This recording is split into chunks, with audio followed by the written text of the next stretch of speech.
ሰላም እንዴናችሁ የዩስ ፋሚሊ ዮርዳኖስ ነኝ። ዛሬም በአንድ አዲስ ቪዲዮ ተገናኝተናል። በዛሬ ቪዲዮ ይዤላችሁ የመጣሁት በጣም በተደጋጋሚ እጠየቅ የነበረውን አንድ ጥያቄ ምላሽ ለመስጠት ነው። ምንድነው እሱ? አሜሪካን ሀገር የምትኖሩ ሀበሾች በሰዓት ምን ያህል ይከፈላችኋል፣ በወር ደግሞ በአማካይ ምን ያህል ሜክ ታደርጋላችሁ የሚል በጣም ከተለያየ ሰው ይሄንን ጥያቄ እጠየቃለሁ።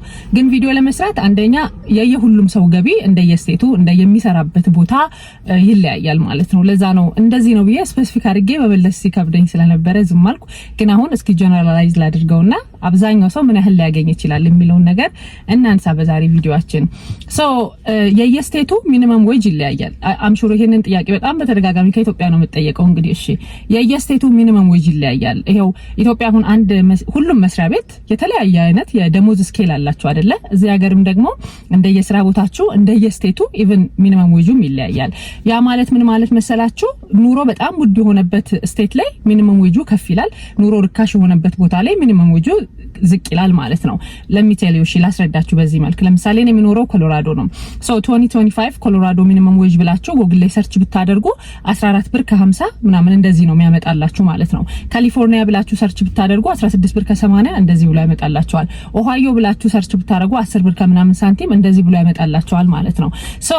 ያ ማለት ካሊፎርኒያ ከኮሎራዶ በኑሮ ውድነት በጣም ከፍ ያለ ነው ወይም ደግሞ በጣም ውድ ነው፣ ምንም ጥያቄ የለውም።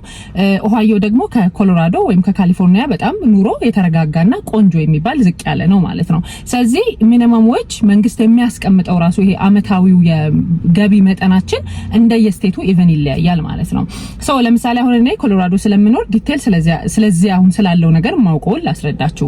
ሚኒመም ዌጅ ብላችሁ 14 ብር ከ50 ሳንቲም ብሎ ጎግል ላይ ያምጣላችሁ እንጂ ለምሳሌ ስራ ብዙ ጊዜ ነግራችኋለሁ። አሁን እኔ ያለሁበት ስቴት ኤርፖርት ውስጥ ነው ስራ የሚሰራው።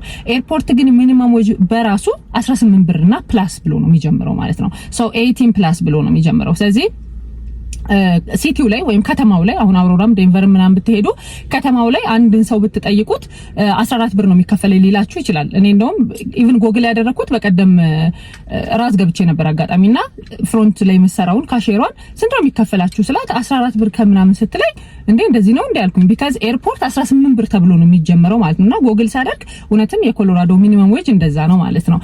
አውትሳይድ 14 ብር ወይ 15 ብር 16 ብር እያለ ይጨምር እንጂ ኤርፖርት ደግሞ ለምሳሌ 18 ብርና ከዛ በላይ ብሎ ነው የሚጨምረው ማለት ነው። አሁን ኤርፖርት 18 ብር ፕላስ ቲፕ ከሆነ አንድ ሰው በሰዓት ምን ያህል ሜክ ሊያደርግ ይችላል? እንደው ዝም ብለን 18 ብር እንኳን ብለን አንድ ሰው በአንድ ሳምንት ውስጥ 40 ሰዓት ነው የሚሰራው። በሁለት ሳምንት ውስጥ ደግሞ 80 ሰዓት ነው የሚሰራው። ይሄንን ለምን መሰላችሁ ምላችሁ? እዚህ ሀገር ደሞዝ ሁለት ጊዜ ነው፣ በወር ውስጥ ሁለት ጊዜ ማለት ነው። ኢትዮጵያ አሁን በወር አንዴ ነው አይደለ ደሞዝ። እዚህ ሀገር ደግሞ በአንድ ወር ውስጥ ሁለት ጊዜ ማለት ነው። በሁለት ሳምንት አንዴ ማለት ነው።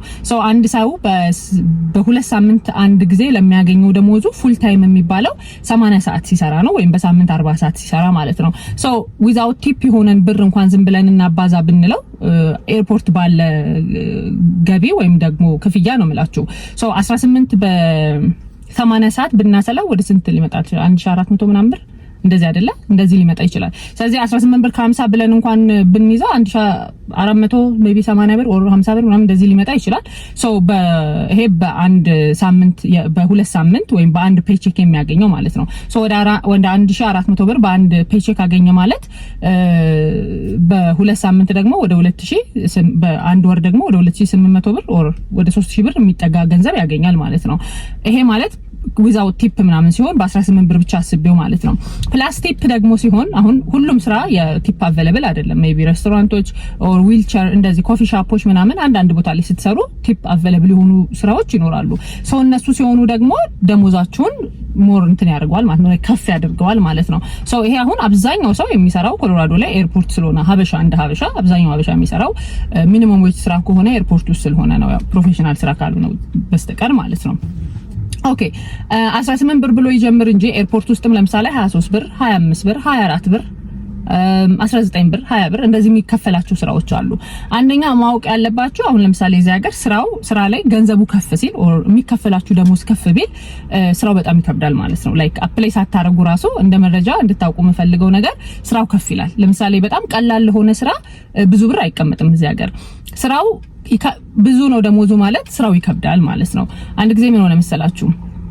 ሳውዝ ዌስት ፕሌን ጽዳት ወይም ደግሞ የሳውዝ ዌስት ፕሌኖችን ማጽዳት ለሊት ነው ኦቨርናይት ዲፕ ክሊን የሚደረጉት እንትን አወጣ ማለት ነው አፕላይ ለማድረግ ስራ እንትን አወጣ ምንድነው ይባላል ማስታወቂያ እንደማለት ኢትዮጵያ ብቻ ሰው መቅጠር ጀመረ ማለት ነውና አብዛኛው ሀበሻ እንሰራበት ከነበረው ሁሉም ሰው ትቶ አፕላይ አድርጎ እዛ ገባ ማለት ነው በዛ ሰዓት 12 ብር በሚከፈል ሰዓት ኤርፖርት ውስጥ ገና ሚኒመም ወጁ ራሱ 12 ብር በነበረ ሰዓት ሳውዝ ዌስት 23 ብር ብሎ ነው ያወጣውና ሰው ሁሉ በተለይ ሀበሻ ወንዶች እንዳለ ተጠቅልለው ኦቨርናይት ትተው ገቡ ማለት ነውና ሲገቡ ስራው በጣም ነበር የሚከብደው ዲፕ ክሊን ነበር ኦቨርናይት ነበር ለሀበሻ በጣም የሚከብድ ስራ ማለት ነው ሶ ይሄኛውን ስራ ቆያንን አይቸው ከወደድኩት ይሄኛው ሙሉ በሙሉ ተዋዋለው ብለው ባጃቸውን ያልመለሱ ሰዎች ተመለሱ ባጃቸውን የመለሱ ሰዎች ግን እንደገና ሌላ ስራ መፈለግ ነበረባቸው ማለት ነው ስለዚህ ስራው በጣም ከፍ ላይ ደሞዙ ከፍ ባለ ቁጥር ስራው በጣም ከባድ ነው ማለት ነው አሁንም አለ ለምሳሌ እናንተ 18 ብር 19 ብር እየተከፈላችሁ አውትሳይድ አውን ራምፕ ምናምን የሚሰሩ ፕሌን ሲመጣ ከፕሌን ውስጥ ባግ ላጌጃቸው ላይክ የሰውን የህዝቡን ወይ የተጓዡን የፓሴንጀሩን ባግ አውጥተው ወደ ባጌጅ ክሌም የሚወስዱ ምናምን እንደዚህ አሁን በጣም የጉልበት ስራ የሚሰሩ ኢቭን ፀሐዩንም ብርዱንም ዝናቡንም ስኖውንም እዛው ውጭ ላይ ሆኖ ነው ፌስ ያደረጉ የሚሰሩትና እናንተ ኢንሳይድ ኤርፖርት ውስጥ ላይ 18 ብር 19 ብር እየተከፈላችሁ እነሱ አሁንም እንትናቸው ከፍ ያለ ነው ፐር አወር የሚከፈላቸው ማለት ነው ግን ደግሞ ስራቸው በዛው ልክ በጣም ይከብዳል ፀሐይ ሳይነካችሁ ስኖው ሳይነካችሁ ዝናብ ሳይነካችሁ ነው እናንተ ውስጥ የምትሰሩት እነሱ ግን አውትሳይድ ነው ስለዚህ ያንን ሁሉ ነገር ተቋቁመውት ነው የሚሰሩትና እንትኑ ስራውም ሲከብድ ገንዘቡ ሲጨምር ስራውም ይከብዳል እላችሁ ነው ስለዚህ አንድ ሰው ለምሳሌ በ18 ብር እንኳን ባሰላላችሁ በወር ወደ 2800 900 ብር የሚያገኝ ከሆነ without tip ሌላም ስራ ሲሰራ ልክ እንደዛው ያገኛል ማለት ነው ስለዚህ አንድ ሰው ሁለት ስራ አሁን እዚህ ሀገር ሀበሻው ለምንድን ነው ሁለት ስራ የሚሰራው ካላችሁ ኦኬ ይሄንን እንደ 3000 ብር እንበለው በቃ ፕላስቲክም ይሁን ምናምንና በወር 3000 ብር ከአንድ ስራ ቦታ አገኛችሁ ልበላችሁ በወር 3000 ብር እንኳን ከአንድ ቦታ ብታገኙ በቂ አይደለም በአንድ ፔቼክ 1500 ብር በአንድ ፔቼክ 1500 ብር ብዬ እንኳን አስቤው ነው የምላችሁ ሶ አውትሳይድ ለሚሰራ ሰው 14ን በ80 ሰዓት ማባዛት ነው ውስጥ ኤርፖርት ለሚሰራ ሰው ደግሞ 18ን በ80 ሰዓት ማባዛት ነው ሶ እኔ እንደው ለምሳሌው እንዲመቸኝ ነው ከአንድ ቦታ ላይ 3000 ብር አገኘ የምላችሁ ሶ ያ 3000 ብር በቂ አይደለም ለምንድነው ባለፈው የዚህ ሀገር ስንኖር ሁሉም ሰው ያለበትን ወራዊ ወጪዎች ብዬ ዘርዝሬላችኋለሁ አይደለ ከሶስት አንደኛውና በጣም ትልቁን ገንዘብ የሚይዘው ሞርጌጅ ወይም ደግሞ የአፓርትመንት ክፍያ ነው አንድ ሰው ሞርጌጅ አለው ማለት ለምሳሌ ከ3000 እስከ $5000 ይጠበቅበታል ወይም ከዛ በላይ ማለት ነው እንደው በቀላሉ ታውን ሃውስ ቢሆን ከዛ ክፍያ ጀምሮ ትልልቅ ሃውሶች ያላቸው ሰዎች በወር $4000 $5000 ይከፍላሉ ማለት ነው አፓርትመንትም ካላችሁ እንደ የአፓርትመንቱ ቤድሩሙ ስፋቱ ምናምን ይለያያል ሶ እንደ 2000 ብር እንኳን ብለን ብንይዘው በወር ሶ እናንተ ከአንድ ስራ ቦታ $3000 ከሆነ በወሩስ ሜክ የምታደርጉት በቂ አይደለም ማለት ነው ለዛ ነው ተጨማሪ ሁለት ስራ ሰው የሚሰራው ሶ ሁለት ስራ ስትሰሩ እንዲሁ ደግሞ ከሌላኛውም ስራ ቦታችሁ ፉል ታይም የምትሰሩ ከሆነ ነው እንግዲህ ኢቭን ፉል ታይም 5 ቀን 5 ላይክ 80 ሰዓት ላይክ በሁለት ሳምንት 80 ሰዓት ወይም ደግሞ 5 ቀን ሁለት ስራ ላይክ ደርባችሁ ማለት ነው 16 ሰዓት ላይክ በቀኑ 8 ሰዓት መስራት አለባችሁ በሁለት ሳምንት 80 ሰዓት ወይም ደግሞ በአንድ ሳምንት 40 ሰዓት እንዲመጣ ማለት ነው ስለዚህ 16 ሰዓት 5 ቀን ራሱ የመስራት በጣም ጉልበቱና ኃይሉ ካላችሁ ከሌላም ስራ ቦታ ላይ እንደዚህ 3000 ብር ብታገኙ በወር 6000 ብር አገኛችሁ ማለት ነው ኦኬ ወይም $6000 ማለት ነው ብር የምንለው እዚህ ሀገር በተለምዶ ዶላሩን ነው ኦኬ ኤኒዌይስ ስለዚህ ያ ሁሉ የወራዊ ክፍያችሁን የምትከፍሉትም በዶላር ነው አይደለ ስታሰሉት በጣም ብዙ ብር ሊመስል ይችላል $6000 በጣም ብዙ ብር ሊመስል ይችላል ግን የምትከፍሉት ያንኑ ነው ለምሳሌ 4000 ብር ወይም 5000 ብር የወራዊ ክፍያ የሃውስ ወይም ሞርጌጅ ያለበት ሰው $1000 ብቻ ነው የሚቀረው ማለት ነው አያችሁት ስለዚህ ያቺ $1000 ምንድናት ቀለብናት የስልክናት የጋዝናት የምንድናት ገብታችኋል የመኪና ክፍያ ነው ኢንሹራንስ ነው ምንድነው የምታደርጉት ስለዚህ ላይፍን ለሀበሻ በተለይ ከባድ የሚያደርገው ይሄ እኛም ያልተመጠነ ኑሮ ነው የምንኖረው ቢላችንን እንለጥጠዋለን ከዛም ደግሞ ሁለት ስራ እንደዚህ ሰርተን የምናመጣውም ገንዘብ ከክፍያ እንዳያልፍ ይሆናል ማለት ነው ያ ማለት ግን አሁን ለምሳሌ ኮሎራዶ ላይ 18 ብር ኤርፖርት ውስጥ ይከፈላል ማለትና ለምሳሌ ካሊፎርኒያ ላይ ጉግል ስታረጉት 16 ብር ቢላችሁ መነሻው ነው የሆነ ቦታ ላይ ካሊፎርኒያ 16 ብር ብሎ የሆነ የሚከፍሉ ቦታዎች አሉ እንጂ ካሊፎርኒያ ሶ ኤክስፔንሲቭ ስቴት ሲጀመር በጣም ውድ ነው በ16 ብር ሰርቶ አይደለም ሰው የሚኖረው 20 25 ምናምን 22 እንደዛ ነው ክፍያው። ግን ያ ማለት እዛ ሀገር ያለ ሀበሻ በጣም ብዙ ቢከፈለውም እዚህ ሀገር ካለው ኮሎራዶ ካለው ሀበሻ የተለየ ገንዘብ ሴቭ ያደርጋል ማለት አይደለም። ምክንያቱም ኮስት ኦፍ ሊቪንጉ የነሱ በጣም ኤክስፔንሲቭ ስለሆነ ማለት ነው። ሶ ኮሎራዶ ላይ በጣም ትልቅ ቤት ገዝቶ አንድ ሰው $5000 ለሞርጌጅ ቢከፍል or $4000 ለሞርጌጅ ቢከፍል ካሊፎርኒያ የሚኖር ያንን አይነት ተመሳሳይ ቤት የሚገዛ ሀበሻ $7000 ሊሆን ይችላል በወር የሚከፍለው ማለት ነው። ገብቷችሁ አይደለ?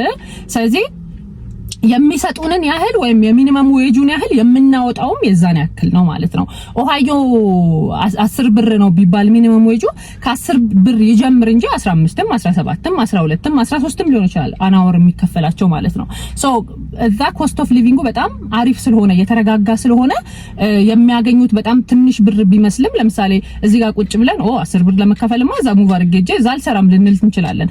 ግን 10 ብር አግኝተው የሚኖሩት እንትን ሜቢ እዛ ደግሞ ሃውስ ተመሳሳይ ሃውስ ገዝቶ የሚከፍል ሰው በወር ያንን ያህል አሁን እዚህ ሀገር 5000 ብር በወር የሚከፍል አንድ ሀበሻ ቢኖር ሜቢ ኦሃዮ ላይ ደግሞ የሚኖረው ሰው ያንኑ ቤት $3000 ሊሆን ይችላል የሚከፍለው። ገብቷቸዋል? ስለዚህ የምናገኘውን ነው የምናወጣው፣ የሚሰጡንን ነው የሚቀበሉን ማለት ነው። ስለዚህ አንድ ሰው እንደየ ስቴቱ በ20 ብር አድርጋችሁ ታባዙት። አሁን 16 ብር ይባል እንጂ ካሊፎርኒያ እንደው በትንሹ እዛም ያሉ ሰዎችን ምናምን አንዳንዴ አሁን ሲመጡ ምናምን ስለምጠይቃቸው 25 ብር አለ፣ 22 ብር አለ፣ 20 ብር አለ የሚከፈላቸው ማለት ነው። ሶ ያንን በ80 ሰዓት መባዛት ነው ፉል ታይም የሚባለው። ኦር ለአንድ ካምፓኒ ተቀጥራችሁ ፉል ታይም ሰራችሁ የሚባለው እዚህ ሀገር 80 ሰዓት ስለሆነ በአንድ ፔቼክ ኦር ደግሞ በ15 ቀን ማለት ነው።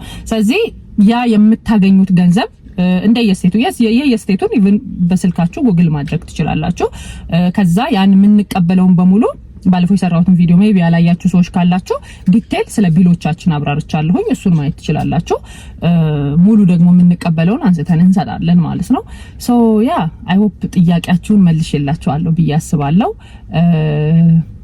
ይሄንን ይመስላል። ቲፕ ያላቸው ስራዎች ደግሞ ከምታገኙትም ብር ትንሽ ከፍ ያሉ ናቸው። ለምሳሌ 18 ፕላስ ቲፕ ቢል or 18 ብር 50 ፕላስ ቲፕ ቢል በወር ከ3000 ብር በላይም በአንድ ስራ ታገኛላችሁ ማለት ነው። ያው ነው ብታገኙም ደግሞ ተመልሶ የምትከፍሉት ነገር በዛው በተመሳሳይ በዶላር ስለሆነ መንጣጣት ነው። ላይክ እንዴት ነው ትቀበላላችሁ፣ ትከፍላላችሁ፣ ታውጡታላችሁ። ሶ ለዛ ነው ሞር ኦፍ ሀበሻው ስትረስ ያለበት በጣም ብዙ ስራ እንደገና ተጨማሪ ከሁለትም አልፎ አሁን እኮ ሰው 3ም ስራ ይሰራል ግዴታ ገንዘቡ እየመጣ ቦታውን ስለሚይዝ ማለት ነው። ያ አይ ሆፕ ጥያቄያችሁን እንደመለስኩ ተስፋ አደርጋለሁ።